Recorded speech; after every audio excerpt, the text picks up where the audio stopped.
Okay. Hey, everyone. How are you doing? My name is Karim, and I'm one of the medical oncology registrars based at the Edinburgh Cancer Centre in Scotland. And welcome to the webinar today on health economics, NICE and the Cancer Drug Fund. Maybe a little bit off-piece compared to the usual webinars that we give, which are quite clinical, but actually health economics and cancer drug funding is two massive topics, and they influence, almost every single decision that we have in clinic. And I think as registrars, we know so little about it. So I hope that we're really lucky to have two really great speakers with us tonight. And I hope that after tonight, we can understand a little bit more about all those decisions that kind of dictate so much of our day-to-day practice. So welcome to Dr. Peter Hall and Dr. David Meads this evening. Okay, so our first speaker is Dr. Peter Hall, who's a breast medical oncologist at the Edinburgh Cancer Centre, alongside the leader of the health economics group within the University of Edinburgh Clinical Trials Unit. Alongside the variety of other roles that he's got, he's also a NICE Appraisals Committee member, and he advises on several health innovation boards in the UK. His special interest is in cost-effective analysis and efficient research design, alongside using real-world NHS data to generate clinical and socioeconomic outcomes. We're most grateful for him to come tonight for his talk on a basic introduction to health economic concepts as applied for cancer. Over to you, Pete. So brilliant. So thanks for the invite tonight. It's great to be able to talk to you about this topic, which is neglected from medical school syllabuses and is often quite abstract for clinical trainees until they end up having to submit a formulary submission for a new drug that's just come through the pipeline. So it's great to have this opportunity. So I'm going to talk about some of the basic concepts around health economics, healthcare expenditure, reimbursement decision-making, cost-effectiveness analysis, and then I'll hand over to David after a brief pause for any clarification questions, and David will talk about the specifics of how we implement this in England through NICE and the Cancer Drugs Fund. So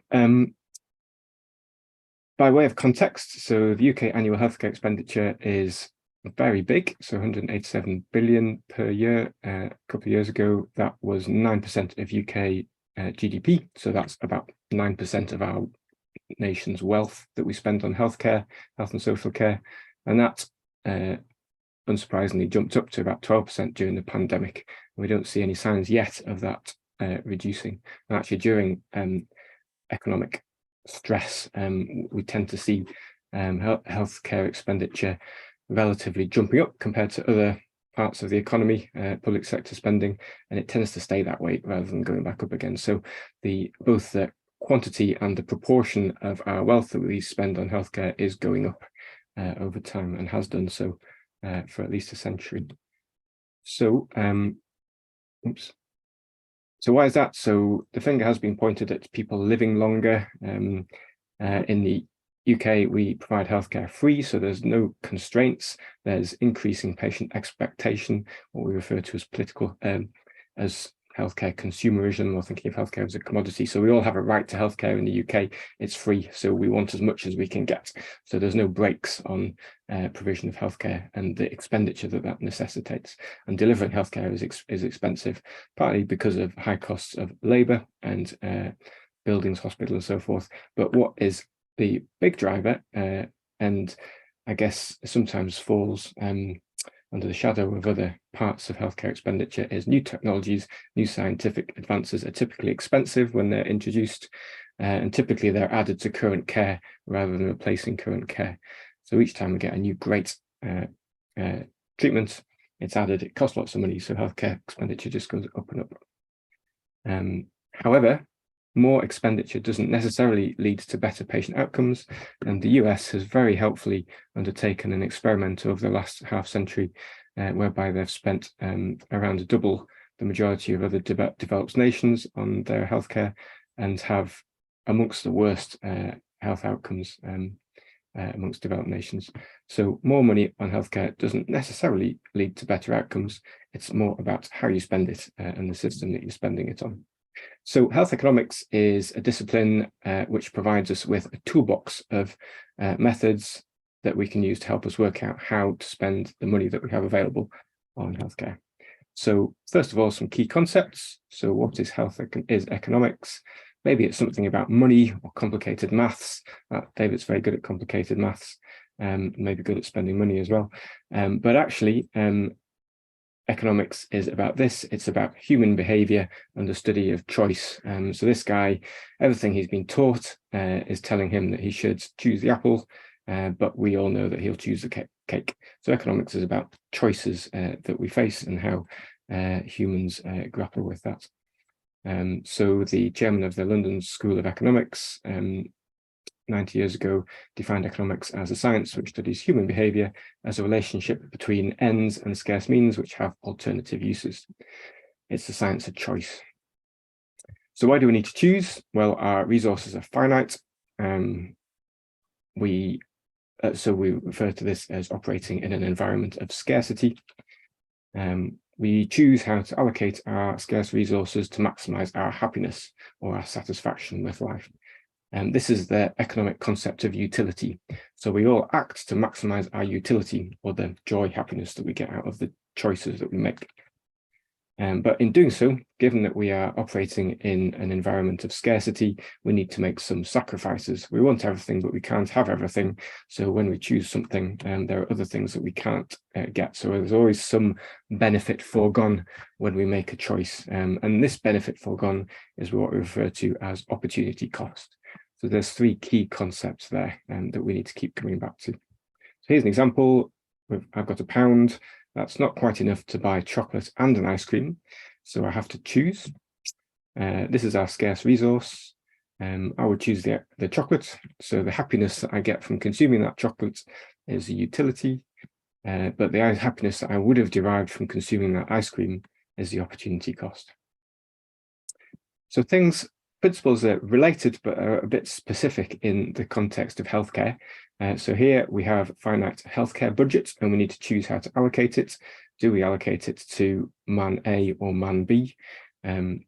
Well, actually, when we're clinicians sat in clinic, we don't have two patients in front of us, and we don't actually choose between them. We're always making choices about the individual patient in front of us. So when we make a choice to allocate resource to that patient, the opportunity cost is incurred somewhere else in the system. So there are some unidentified patients somewhere else in the NHS who can't benefit from the resource that we've just allocated to the patient in front of us. So when we can't make a direct trade-off like that, we need some other method for helping us make decisions about which healthcare we should and shouldn't pay for in this context. So I think you're all clinicians dialed in, so why should you care? Your duty under the Hippocratic Oath is to the patient that you have in front of you.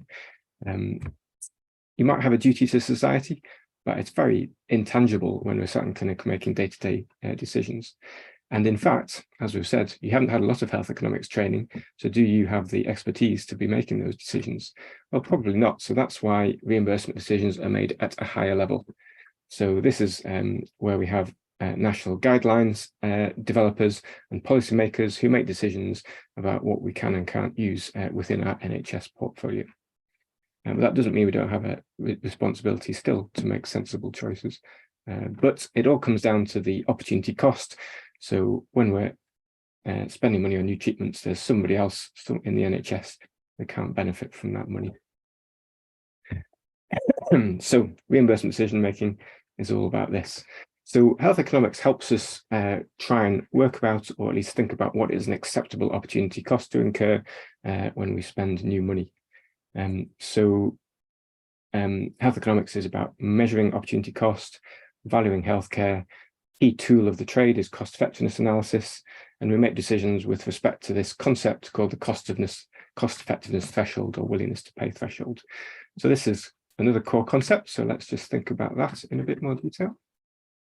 So we have here on the vertical axis, we have a scale of cost effectiveness or value. Along the horizontal axis, we have amount of money spent on health. And our NHS budget is fixed. So at some point on this horizontal axis, we reach the constraint of our budget. So within our current budget, we have a portfolio of current treatments. So these are the treatments that we deliver to our NHS patients with our current budget within our portfolio.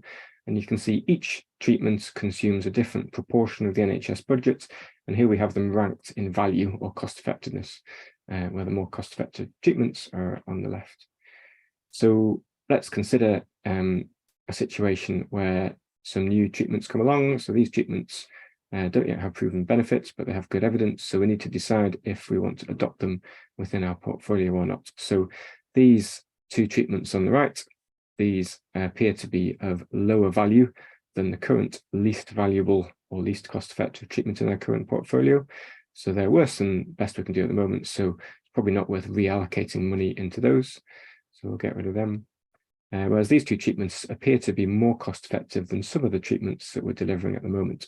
So we might want to adopt those into our portfolio. But in doing so, we displace some treatments. So these treatments here that we were delivering are no longer fit within our budget. So they've been theoretically disinvested in. Now, this is quite a simplification of reality, and thinking has moved on a lot since this model was proposed, but it gives the basic idea. And this is what defines the threshold. So you can see over time, our original threshold, or the opportunity cost of adopting a new treatment, was down here. And it's risen by adopting new, more valuable treatments into our portfolio. So the next treatment that comes along, in theory, should be more cost effective than or the benchmark has gone up over time. And the healthcare that we're delivering from this portfolio has also gone up over time. So you can see the area, this area under here is, if you like, the value or the health benefit that we were getting. And by adopting new treatments and potentially disinvesting in less valuable treatments, we've got this yellow additional health from our current budget. So core concept, that's how the cost effectiveness threshold relates to the concept of opportunity cost. So cost effective threshold is the maximum amount that the health service will pay per unit of health gained. It represents the maximum opportunity cost consistent with improving population health by introducing a new intervention. Of course, the big problem here is it's really difficult to disinvest in treatments. So it's rarely as straightforward as that. So a lot of the rest of the talk and considerations that we need to make are around actually what defines this scale of cost effectiveness or value. And it's a whole load of things. It depends on who you are, what your opinion is. Are you the media, patient, clinician, private or an NHS clinician?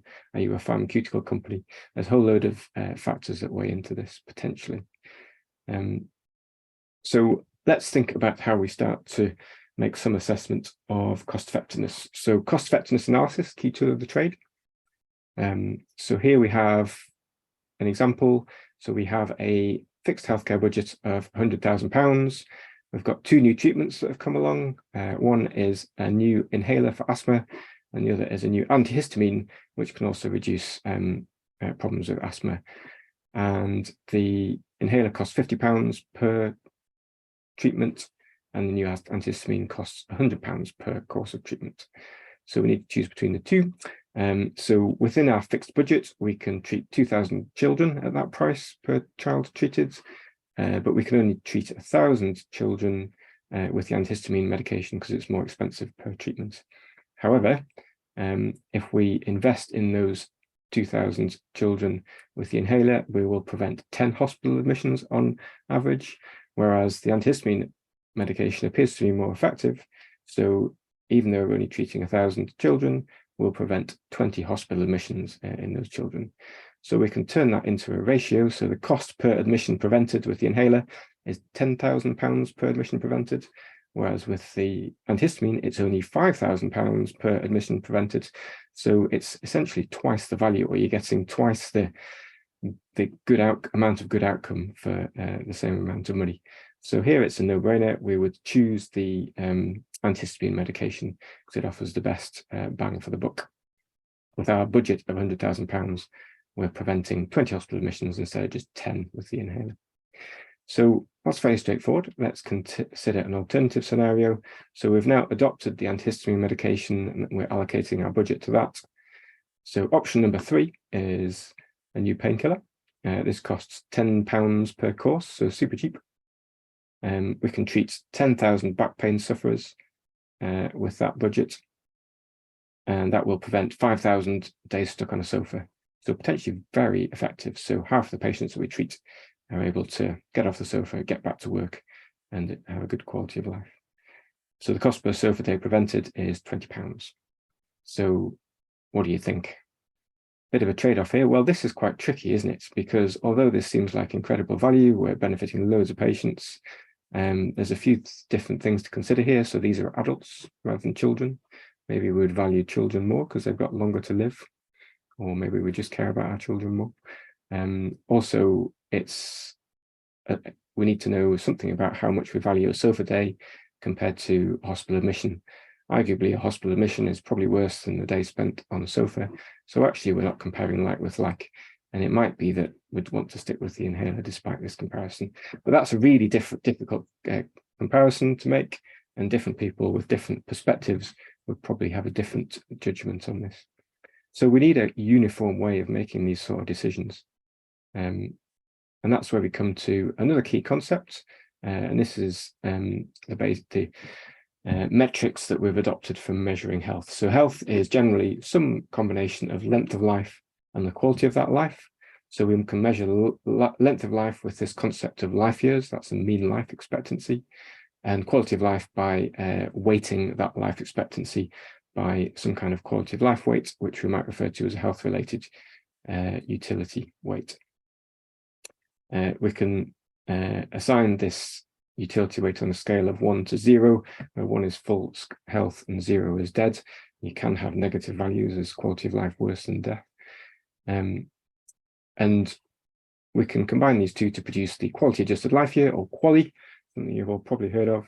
And that's simply the multiplication of life years multiplied by the quality of life weight of those life years. So for example, if somebody is expected to live for 10 years, but they're expected their quality of life weight to be only 0.8, then they would expect them to experience 8 quality adjusted life years.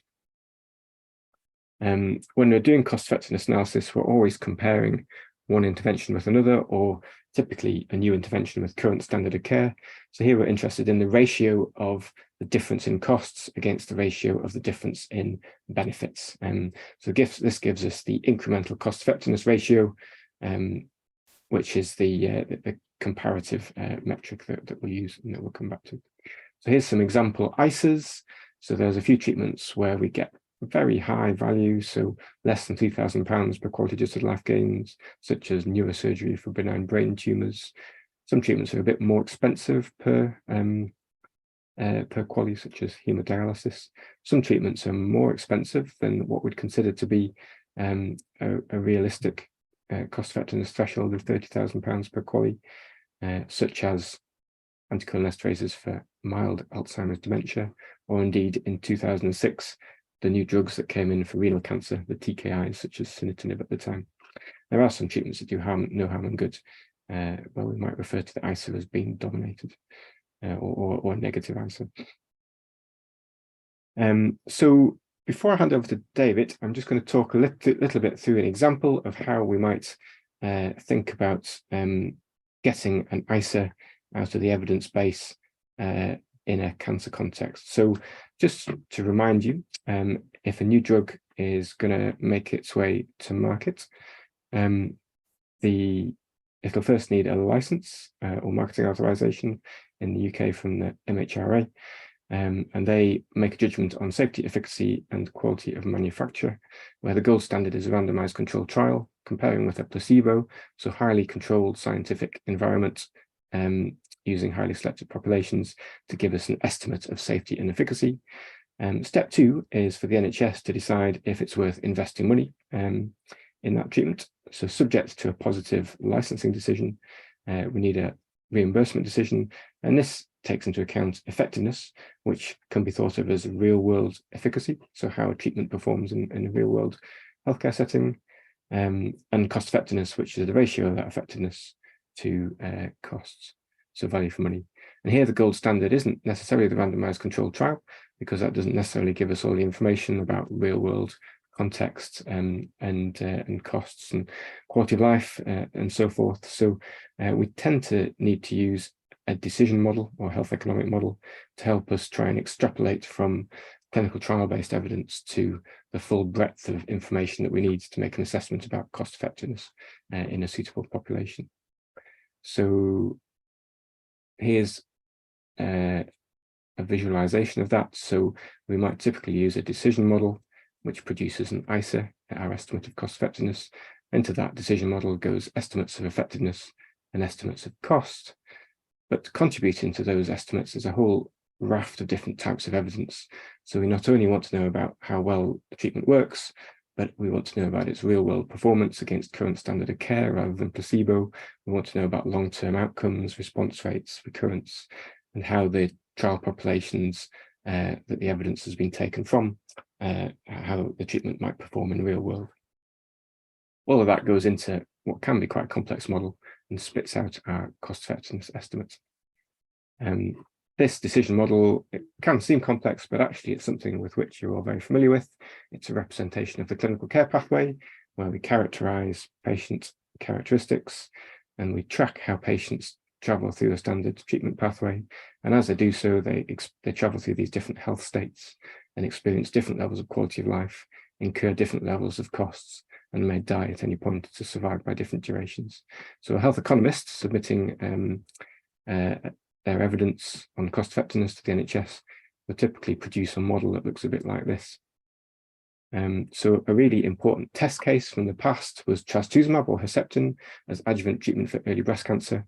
This was licensed on the back of a large randomized controlled trial in 2005 on the basis of a 2-year disease-free survival benefit in early breast cancer after surgical treatment with a hazard ratio very convincingly with about almost a 50% relative risk reduction in that risk of invasive disease-free events. So the challenge for the health economists is to turn that into an estimate of cost per QALY. So for that, we need this. So this is a quality adjusted survival curve comparing not just treatment with trastuzumab, but with standard care, and the incremental QALY between standard care and trastuzumab would be the area between these two curves. And because early breast cancer patients may live on average for 25 years, some of them living up to 50 years from diagnosis, we actually need to extrapolate that treatment over a lifetime horizon. And then we need to add in costs, and not just costs of the trastuzumab upfront, but also costs of things like cancer recurrence or long-term side effects and so forth. So that's a big ask of a randomized controlled trial, which gives us disease-free survival over 2 years. So for David and his colleagues in the health economics world, they need to perform some miracles to try and get that data out. So they need to produce models a bit like this. So here we have a standard early breast cancer pathway. So surgery followed by some adjuvant chemotherapy. Patient will hopefully be disease-free, may suffer a recurrence and then die. So we're simply producing an alternative state of reality and modeling the addition of trastuzumab to that current standard care pathway. Typically, we might use a Markov model such as this. So this is a state transition model, which simulates how patients move through the different disease states that constitute that pathway. So they may move into a local recurrent state or a distant recurrent state. They may develop heart failure from their trastuzumab, or they may die, or they may suffer toxicity. And each of these states is associated with a different level of quality of life and a different healthcare cost to the NHS. So depending on how long patients stay in each state in the simulation model here, will enable us to estimate long-term costs and QALYs potentially. So is trastuzumab cost effective? So in 2006, when NICE looked at it, they came up with an ISA of £18,500 per QALY. So that was considered to be cost effective compared to the threshold at that time of £20,000 to £30,000 per QALY. But actually the confidence intervals around that were huge. So well over £50,000 per QALY was within the range of possibilities. So very high uncertainty. And I think what David's going to talk about partly is how NICE grapples with some of that uncertainty in its processes. So I'm going to stop there and allow David to get his slides up, and we'll not pause for too long, but if there are any clarification questions on those slides, happy to answer them now, or if not, I can just let David continue and we can have discussion at the end.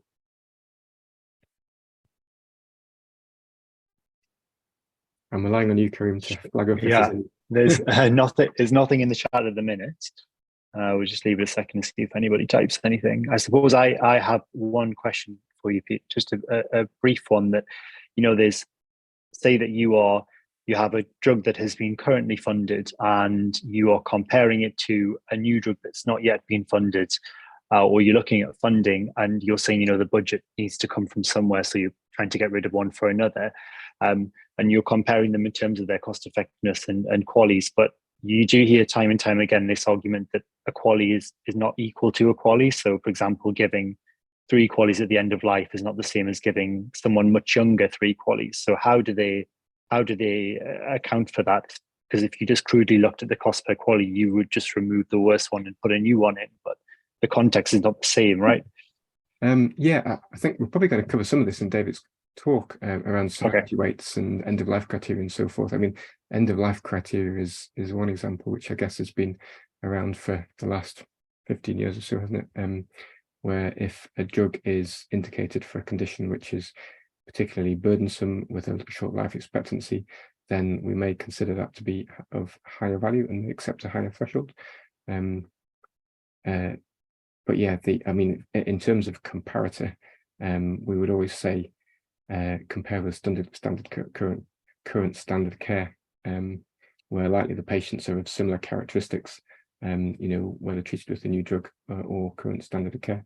And part of the challenge that we have is getting data in, particularly in cancer appraisals, is getting robust, up-to-date data on what current standard of care looks like to enable us to compare.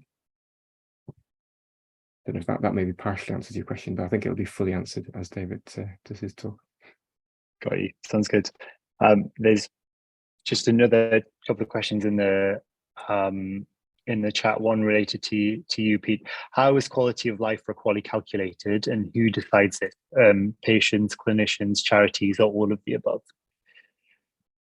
So you're not going to talk about this, are you, David? No, I was going to suggest that maybe you put the EQ5D in your talk, but yeah, no. Yeah. So I guess the key thing around this is that when we're making these sort of decisions, we're making them on behalf of the budget holder, which is ultimately the taxpayer. So we would typically want to take the perspective of society on what constitutes a better or worse quality of life when making comparisons in this setting. So in cancer trials world, we have a whole load of quality of life assessment tools, such as the EQ5D, QLQC30 is one that you might typically see, or the FACT questionnaires and so forth. These are quite cancer specific, and we struggle here to make comparisons of what we might consider to be a quality of life from a cancer-specific quality of life tool with, for example, a rheumatoid arthritis quality of life tool or other types of tools. So we generally say that quality of life needs to be measured using a generic tool, which is non-disease specific, and it also needs to be alignable to, I suppose, societal preferences or patient preferences. So the EQ5D is a tool, a generic quality of life tool, which has 5 questions, which enables us to produce a score, and the health scenarios represented by the EQ5D have been valued by members of the public and ranked against each other or traded off against each other using a variety of methods to enable us to say, this quality of life scenario is worse than this quality of life scenario, and to put a scale on that, which then enables us to translate that into that 0 to 1 scale that we can use to weight life expectancy to give us that quality estimation. Pete, just to I feel say, slightly nervous giving this no, a true health economist. No. I just to say, I put a screen grab of the EQ5D in my talk there just now, cool. So people can make their own minds up about the suitability of that, but they can have a look at that as well. Sorry, I'll let you carry on. Sounds good. So yeah, hopefully that answers the question. Sure. We've got another. Oh, go on. Yeah. So just to answer specifically who decides. So we think the society who is ultimately holding the budget that is behind the decision should be the decision maker in terms of how we trade off different quality of life scenarios. Cool. Sorry. There are another 3 quite good questions here, actually. But I wonder, do you want to continue or just leave them till the end? Because some of them might be answered in your talk, Dave. Yeah, well, maybe we should just move on to David then, shall we? Shall we? Yeah, and we'll pick them all up at the end. Yeah, perfect. Some really good questions there. Thanks for engaging, and thanks for that, Pete, for a really good introduction to the problem that we've got, and that is a fixed budget, and we can't afford to pay for everything, and so we use health economics and economic evaluation as a tool to help us make decisions. So I'm going to now talk about the decision-making process. Pete's talked about the decision problem and decision modeling. That was a nice example. I'm going to focus mainly on NICE, National Institute for Health and Care Excellence, because that's where most of my experience relates to. So I've been on a NICE technology appraisal for 7 years. So I'll talk more about that as we go through. But HTA is Health Technology Assessment. That's what we're talking about here. It's evaluating the quality, safety, effectiveness, and cost effectiveness of new technologies. So the creation of NICE massively increased the demand for the types of analysis that we talked about, systematic reviews and cost effectiveness. In the UK, this is broadly focused on two things: clinical effectiveness, how effective are the new treatments that we're evaluating, and cost effectiveness. Are these improvements that we're seeing with the new treatment value for money?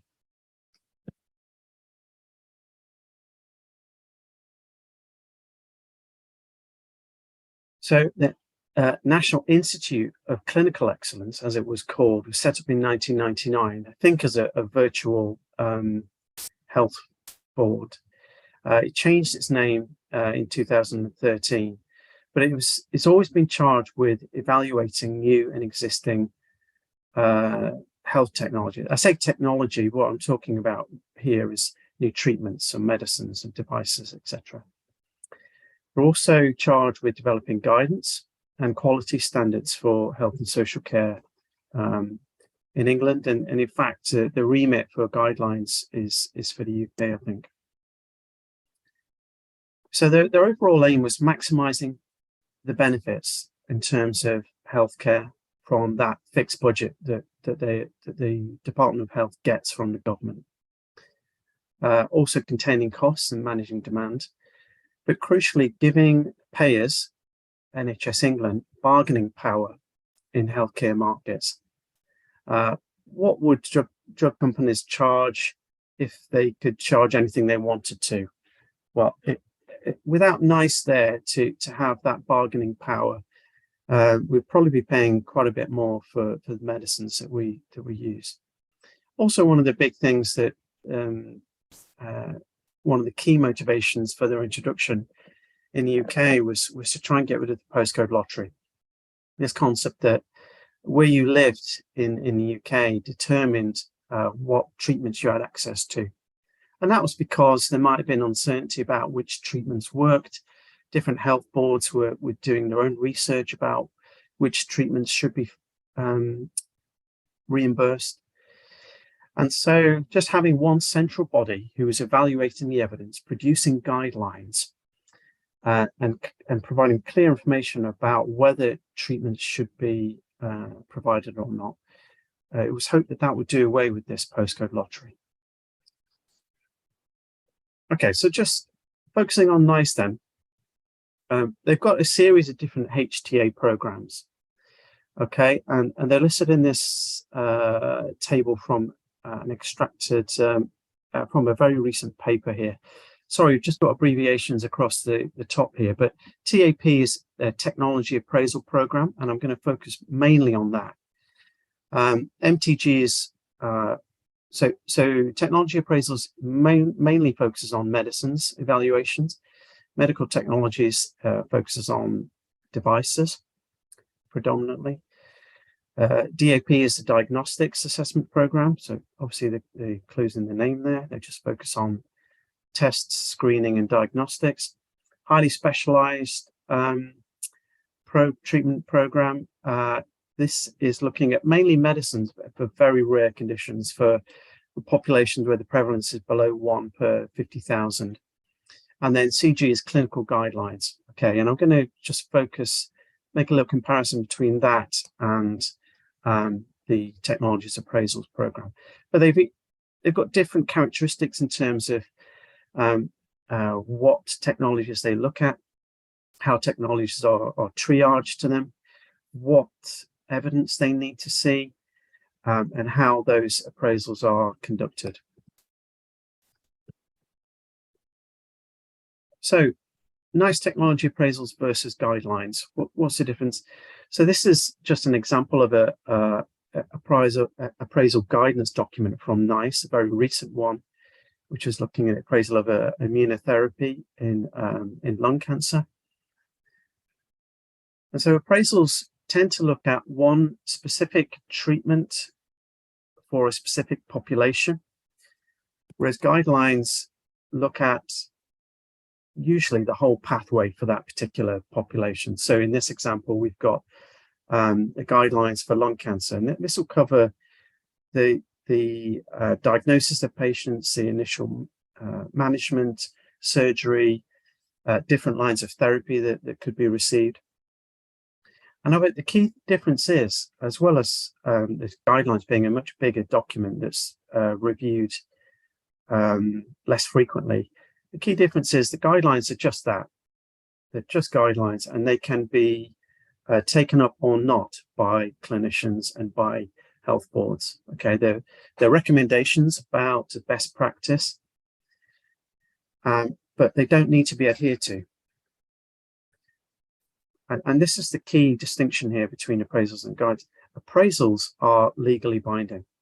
So if a NICE recommendation is that a treatment should be provided by the NHS, it has to be available to patients within 3 months of the publishing of that recommendation document. And that's a huge implementation leverage. And it's why those appraisal committee meetings are so important, crucially for companies who are providing information about these treatments and trying to get their product approved by NICE and available to patients on the NHS. Tens of millions of pounds could ride on these decisions. And not just that, the decisions made at NICE might have an impact well beyond the UK, because companies quite often use NICE as a testbed market for pricing and for the approval of treatments. And so those decisions made at NICE can have a much wider impact. So focusing on technology appraisals, what are they? They're recommendations or evaluations of new and existing medicines and treatments within the NHS. It could be of medicines, devices, diagnostics, etc. Although there are various technologies listed here, I would say 95% of appraisals are of medicines. So they're treatments that the patients take.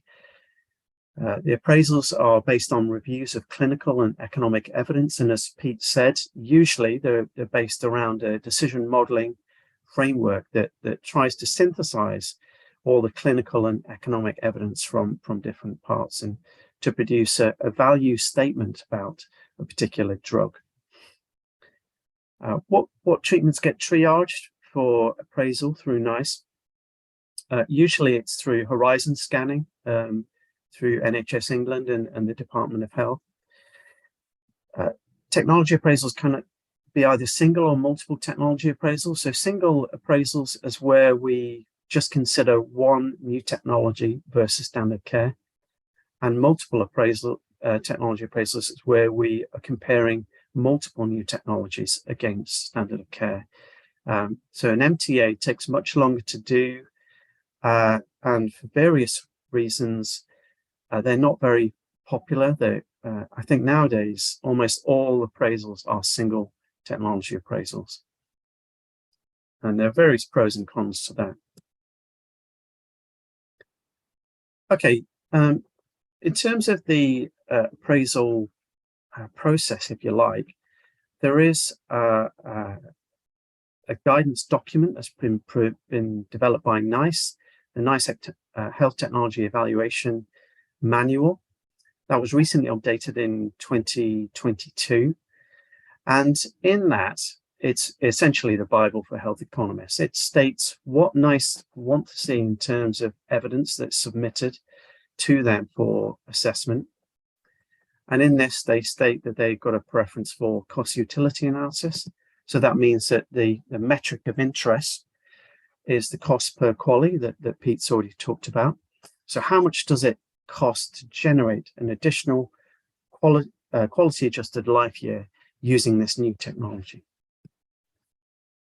Health-related quality of life is measured using the EQ5D. As I said, I put a slide in on that to talk about that.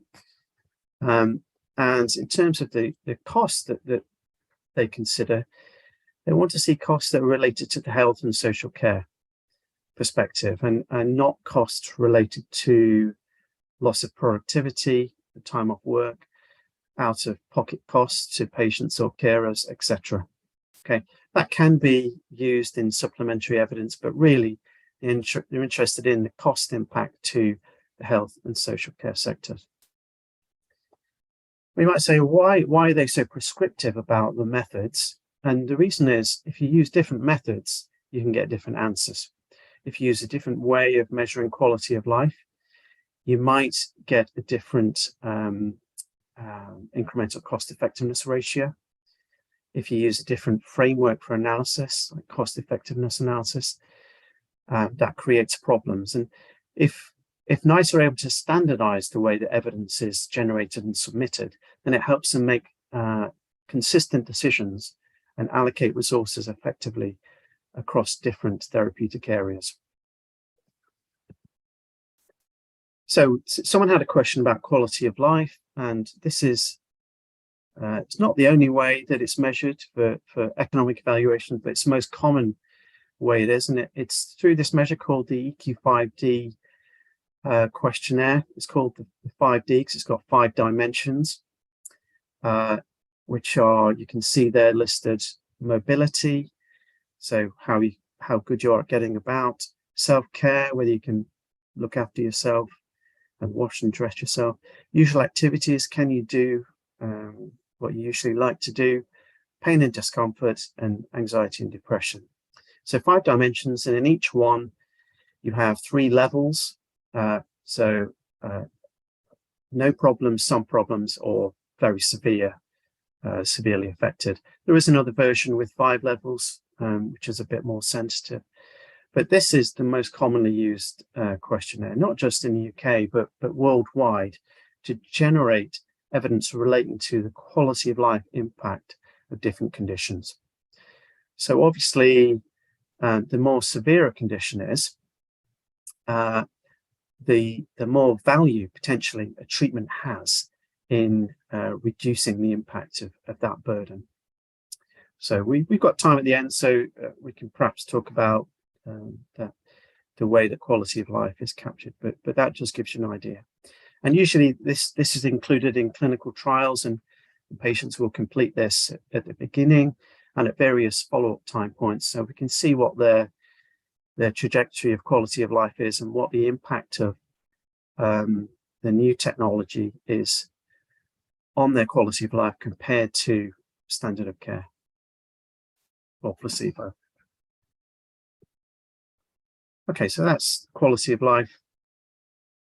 I suppose that just for completeness, I may as well say that in terms of costs, we can get costs either from patient questionnaires. We can ask them what services they've used while they've been in clinical trials, how often they've accessed the GP or been to the hospital, and what their length of stay is, that kind of thing. So we can generate costs in that way. And obviously we got the costs of treatments from the company submissions. Okay, so that's that's the type of evidence that we've got to think about in this technology appraisal program. But what's the process? So the company submits a bunch of evidence in a dossier to NICE, and as Pete says, this can be a huge document of 500 pages, and it will include systematic reviews, evidence relating to the clinical effectiveness from trials, the decision model, all the assumptions and inputs into that model, and lots of sensitivity analysis around that modeling process. So this is submitted to NICE and to the EAG. So that's the Evidence Assessment Group. They've recently changed their name. So Evidence Assessment Group. And this is one of a handful of independent groups who are employed by NICE and Department of Health to independently assess the evidence submitted by companies. Okay, so they receive this evidence document and they also receive the model itself, so they can look at it and determine whether it's valid, robust. And so they make an assessment and they might go back to the company with questions for clarification. And so there's a bit of back and forth about some of the assumptions. And then after a little while, this whole package of evidence, including the model, will be submitted to the committee. And that includes all of the members, including the economists, such as myself. So we get the evidence and we're asked to appraise this evidence. And we also get a document from the assessment group, which gives their view on the assumptions made in the modeling. And so we have this committee meeting is convened where we look at the evidence together. And this committee meeting will involve the company, NICE, NHS England, the evidence assessment group, the patient and clinical experts. So we will have relevant clinicians there and patients who have experience of the condition. And then there will be the committee, and the committees comprise usually of between 50 and 20 clinicians from different backgrounds, economists, statisticians, and patient and public representatives. And in part one, we have a presentation about the evidence and about the assumptions in the modeling and the key issues relating to the evidence that have been submitted. And obviously, some presentation of what we or what the company thinks the cost effectiveness is, so the ICER, incremental cost effectiveness ratio. And that's the committee's opportunity to ask the company and the EAG lots of questions about the modeling, the clinical trials, the process. We can ask the clinicians whether we think or whether they think the predictions coming from the model relating to, for example, survival estimates, the duration of benefit from treatments, whether all those things are plausible. And then we have to arrive at a decision, what we think are the most accurate assumptions relating to the modeling, and therefore what is the most plausible incremental cost effectiveness ratio.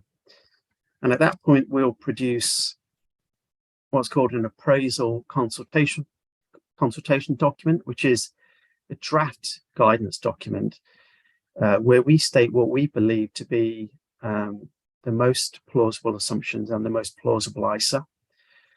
That will go to the company and various stakeholders, and they can return with comments, sometimes with additional analysis, and sometimes as well with from the company a reduction in price. And that's a key part of this process.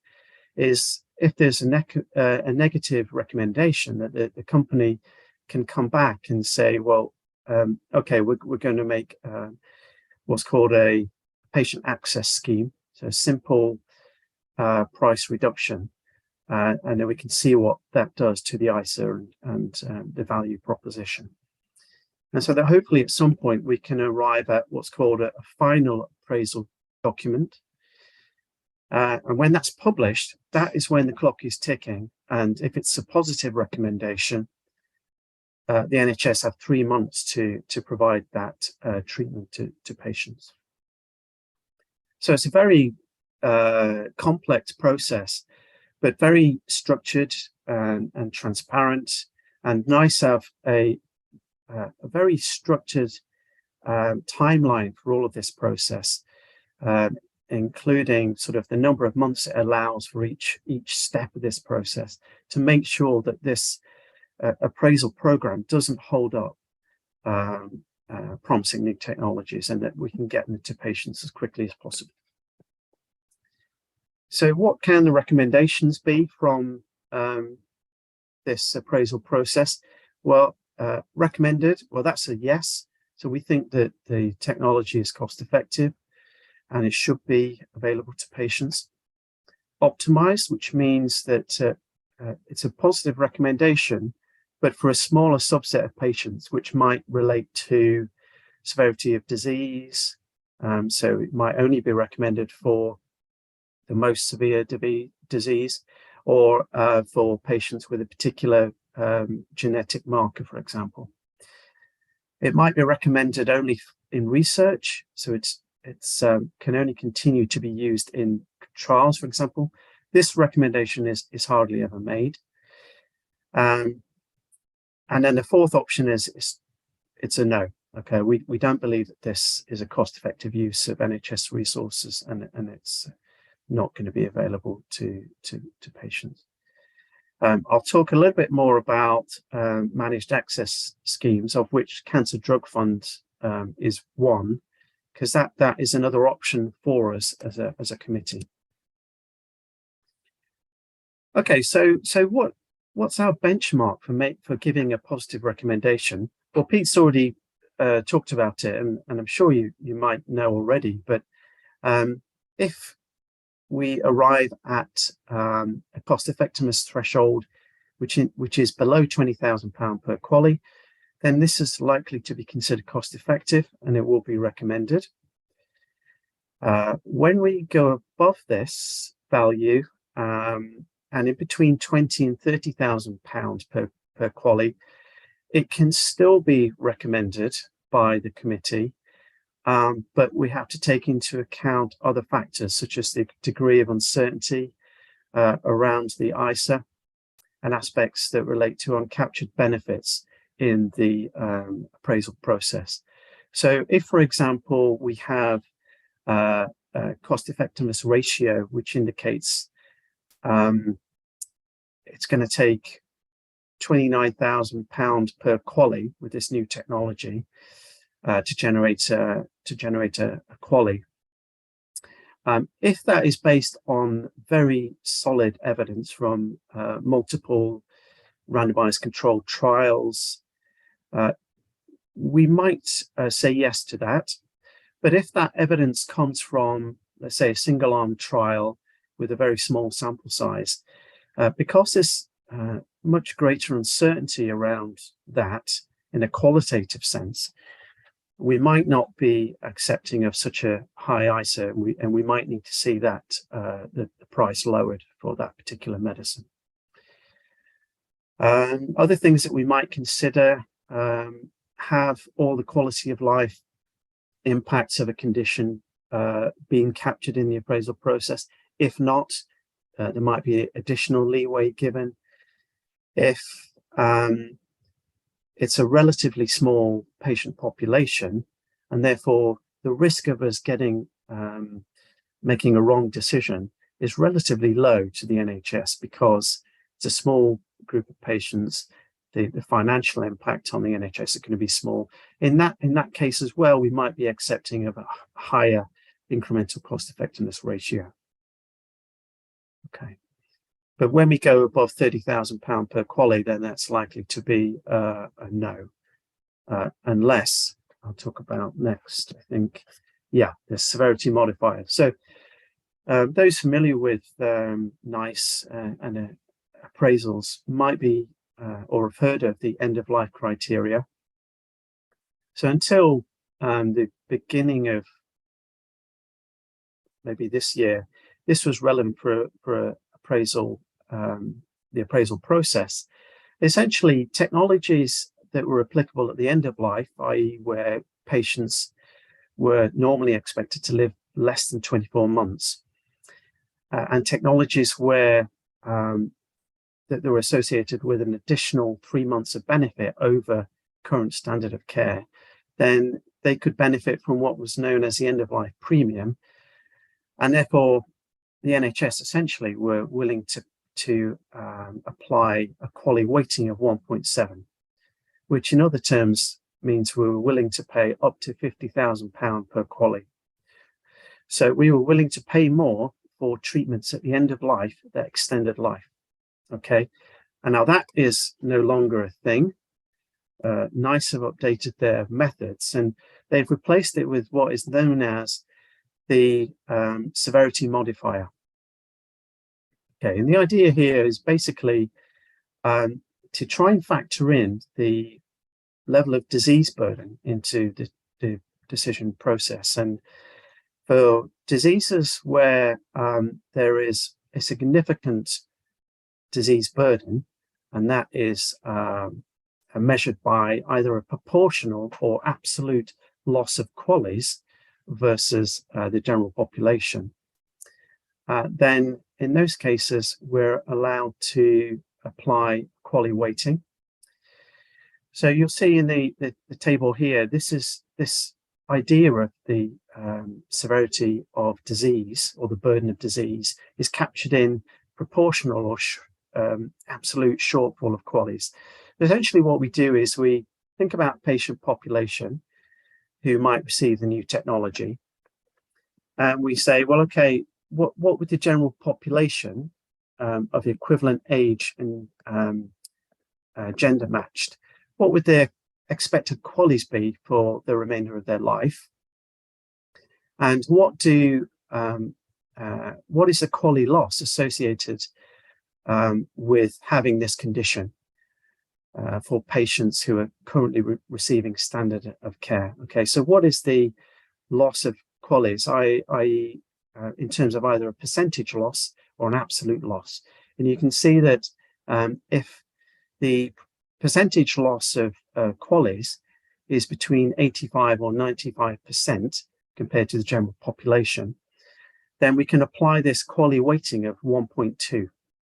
Okay, whereas if the expected percentage loss of QALYs associated with the condition is at least 95%, then we can apply a weighting of 1.7. So that's equivalent to the old end-of-life criteria, if you like.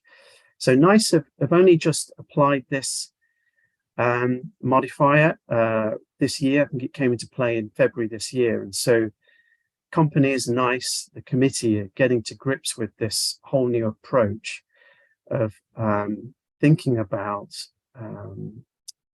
applying, additional weightings to QALYs in appraisals.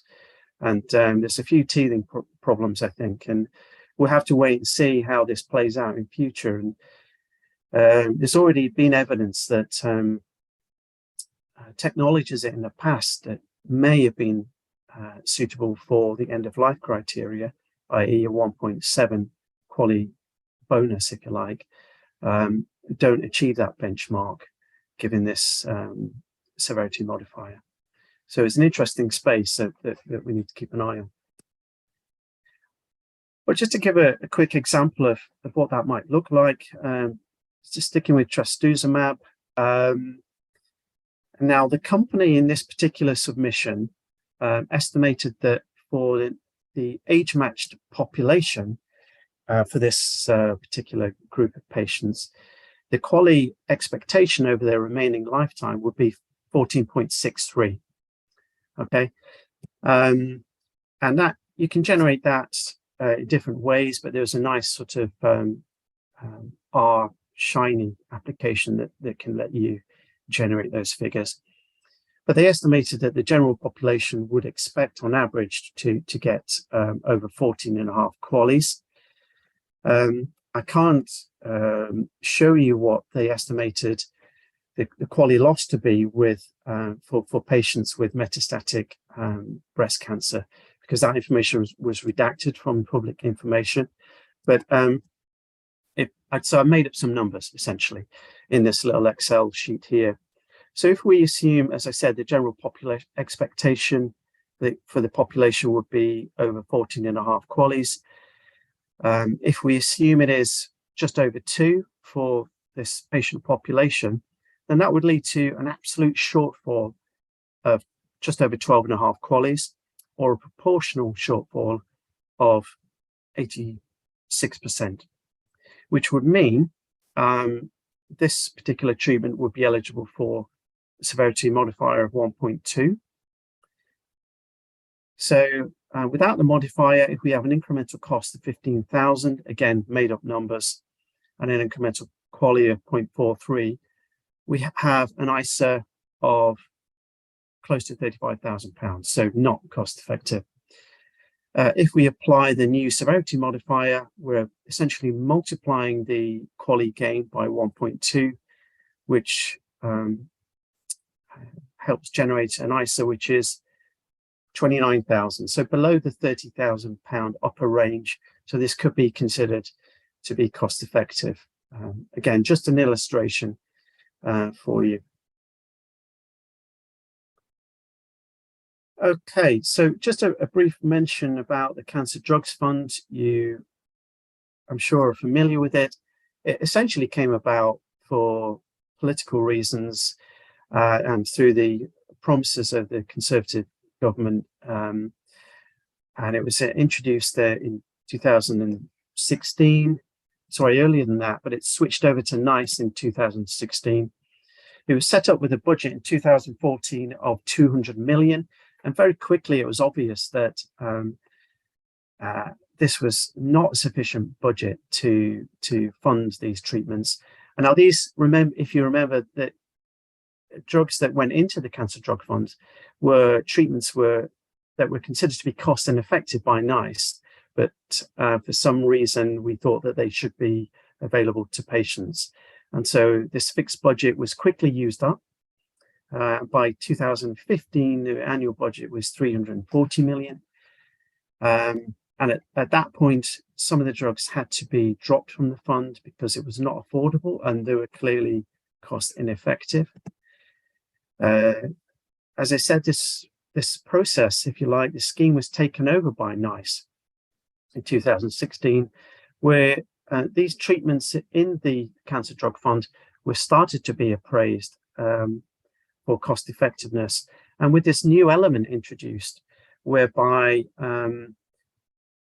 treatments could enter the Cancer Drugs Fund, but with the condition that additional evidence was collected while they were accessed by patients. So this is something that we consider in technology appraisals routinely of cancer treatments. And this is the general thought process that we follow, that a treatment has not been recommended through the normal process. We still believe that the economic model that's been submitted by the company is robust for decision making, and that while the treatment is not considered to be cost effective, it does have plausible potential to be cost effective. So that means it's, for example, it's not within the £20,000 to £30,000 range. It's above that, but within range, and some of the scenario analysis might indicate it has potential to be cost effective. So then the next question is, could the collection of further data help us reduce the uncertainty surrounding the evidence? And are there vehicles, i.e. ongoing trials, that will help us collect this data to help us reduce uncertainty? So if all those conditions are in place, then we are in a position to recommend treatments for the Cancer Drug Fund. And if that happens, then NICE will engage in a process with the company to talk about how they're going to collect the data, what the period of being in the CDF is going to be. I think the maximum is up to 5 years. And after a period of being the CDF, then the evidence will come back to the committee and we will make another appraisal of that treatment and determine whether it actually can go into routine commissioning. NHS England like this process because if treatments do go into the CDF, NHS England are able to negotiate a much lower price than would normally be the case with routine commissioning. Okay, you might be thinking, well, what about affordability? And that is important. It was never really considered until a few years ago, until the hepatitis C treatments came along, which were incredibly effective and promised to actually provide a cure for hepatitis C. The problem was there were so many thousands of patients that were eligible for this treatment, and it was so expensive, it would have threatened to have used up pretty much all of the medicine's budget. So NICE have introduced this concept of a budget impact test, which means that in any cases where a new technology being introduced is going to have a net budget impact of 20 million or more in the first 3 years of introduction, then you have to engage with NHS England to effectively bring down that cost. So it's makes it affordable.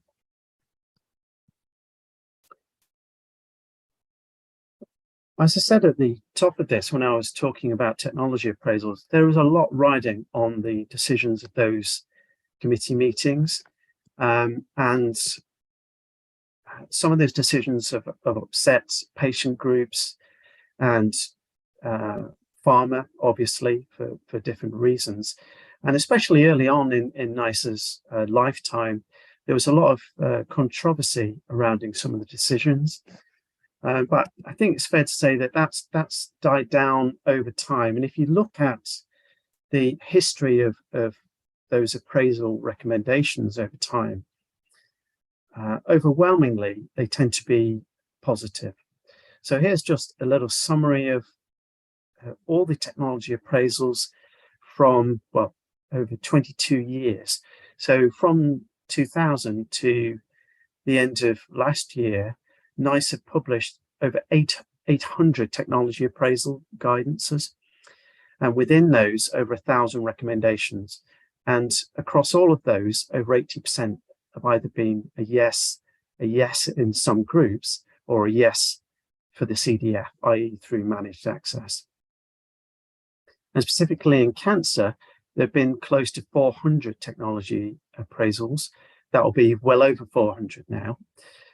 And over 450 recommendations. The recommendation rate is slightly lower here. We're looking at just below 80%, but still the vast majority of these treatments are getting a positive recommendation in some form and are being provided to patients on the NHS. So you might say, well, really, is cost effectiveness important in all of this? Well, yeah, I'm amazed to say that it is. And I remember my first committee meeting and imagine my shock to find that my particular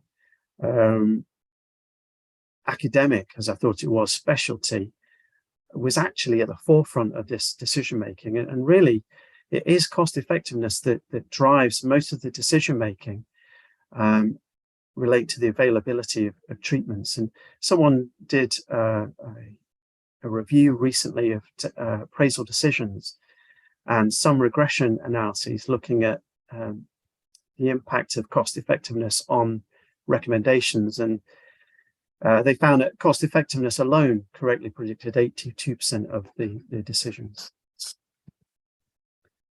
So I think I'm just about to wrap up, but in terms of the future for NICE, I think it's going to be more of the same. They are under a certain amount of pressure to get medicines recommended to and out to patients, and as quickly as possible. And what we do see at committee is that more and more treatments are coming online and being appraised, and at an earlier stage in the evidence pathway, let's say. So we're seeing more early stage trials, more surrogate endpoints, so trials and evidence based on things like response rate, progression-free survival rather than overall survival. And we're seeing lots of single-arm trials rather than randomized trials. And the other thing we're seeing more of, and what NICE is encouraging, is real-world evidence. So not randomized trials at all, but evidence generated from observational studies where patients are accessing these treatments and the data is captured through things like NHS Digital, and that is used in evidence submissions. So I think, yeah, just getting towards the end of my chat now. Sorry, I've gone on a bit, but I'll just say that there are obviously pros and cons to this process, and particularly technology appraisals. The good thing is it's very robust and transparent. You can go online and look at the history of all of these appraisals, pretty much. You can see the slides, you can see the appraisal documents and the evidence that was submitted by companies. Some of the information is redacted around pricing and ISAs, but a lot of it isn't. The problem with this is that it obviously, lots of appraisals upset somebody, companies or patients. The methods are constantly changing, like the severity modifier. There aren't enough committees to evaluate all the treatments. There are 4 committees at the moment, and we meet monthly to go through these new technologies, and most committee meetings look at 2 or 3 appraisals each time. And obviously companies have the opportunity to appeal the decisions that are made. The last thing I want to say is that if this has piqued an interest, you can go and observe the committee meetings yourself. If you go, there's a little link there. You can go and attend one of the 4 committees. You can see the agenda and what is coming up online. So if it's relevant to your particular interests, you can do that, and you can stay at least for part 1 of the discussion, where you'll see the slideshow relate to the evidence submission. And sorry, I'll leave it there. I realise I've gone on, but hopefully we've still got time for questions.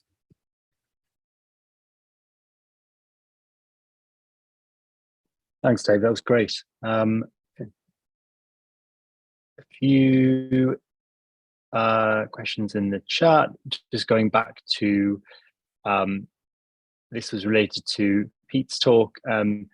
Maria is asking, how do you analyze health economics when the cost, for example, an expensive drug or a more toxic management is from an NHS budget, but the benefit may be elsewhere? For example, the patient lives longer or they're staying at work for longer. That's a question of perspective, isn't it, David? You kind of touched on that in your talk. Yeah. So I think the first part, in terms of the survival, you said, well, that would play into the QALY calculation. If a new technology has both quality of life and survival benefits, and they're the 2 composite parts of the QALY, so that will feed in there. In terms of the productivity bit, well, yeah, as I said, I sort of answered that. That doesn't really play into it. The fact that new technology might make a group of patients more productive, or be able to stay in a job for longer and be more productive in society. You can submit that evidence as supplementary evidence, but that's not really factored into it. But costs related to adverse events will be part of the economic model. So that would be, if you've got new technology but it's highly toxic, then there will be an expectation that the additional healthcare needed to deal with that toxicity is included and subtracted from the value of that new treatment. Cool. Thanks both. And then The next question, where am I? From Benjamin, how do we compare, I think, David, you've probably answered this one again. How do we compare a new treatment where there are a few standard of care options, such as renal cell carcinoma, where there are many, many first-line treatment options available? Good question. Yeah, well, what you're supposed to do is quite often, most appraisals just pick the most commonly used. So what is typically used for a particular patient population based on market share. But otherwise, if there's a basket of treatments are available, then all of those will be expected to be included as a comparator. And yeah, I mean, Pete's talked about this incremental cost effectiveness, where you compare your new technology versus standard of care. What you would have to do in that scenario, you've got multiple comparators. It's the same, but it's slightly more complex, and you do a fully incremental analysis, and you compare your new technology against that bunch of that basket of other treatments, if you like. Thank you. Next question, which sounds like probably will take, it's quite a long answer, I think. Based on your expertise, Pete, what are the methodological limitations of decision analysis? We do answer that one. You go. So yeah. I think so ultimately decision analysis is conducted because of the limitations of the evidence base that is informing the decisions. So they're a way of plugging the gaps. So the but I guess there's the sort of models that we use. There's two main limitations. So we can make all limitations go away by making the model sufficiently complicated and by having sufficient evidence flowing into the model. But typically we have to simplify the model to make it simply manageable. And whenever you make assumptions to simplify it, you're potentially missing out nuances in the pathway. So there's a balance to be had between model complexity versus going as far as you need to within the realms of what's practical. And then I suppose the other key limitation is around the evidence that informs the decision analytical models. So it's only going to be as good as the evidence that goes into its parameters. And quite often, and I think that comparator or estimating comparator treatments is one of the key uncertainties that we see going into models, where we need to rely on expert opinion, where we don't necessarily have up-to-date data on what current standard of care looks like, for example. So would follow the evidence hierarchy, expert opinion, case series, ending up with RCTs. The model is only going to be as good as the evidence that goes into parameterizing it. Thanks, Pete. Can I just add, I think, it's a great question, and there are lots of issues, but I would say this, and I think the fact that we still use it is testament to this, is that we still think, although there are shortcomings to the process, it's still better than sticking a finger in the air and not using this process. That you make better decisions. But yeah, and obviously this process is open to strategic bias. Obviously the companies will design the model to show their technology in a favorable light, and they'll choose certain assumptions and possibly certain evidence that shows their technology in the most positive light, and it's the task of the evidence review group and the committee and others to try and make sure that the best evidence is used, and that this process is not too biased. But yeah, otherwise I think it's as Pete said, lots of these technologies are coming earlier to committee, and so those estimates of what the long-term benefit is becoming more and more uncertain, and that's a big issue. Thanks, David.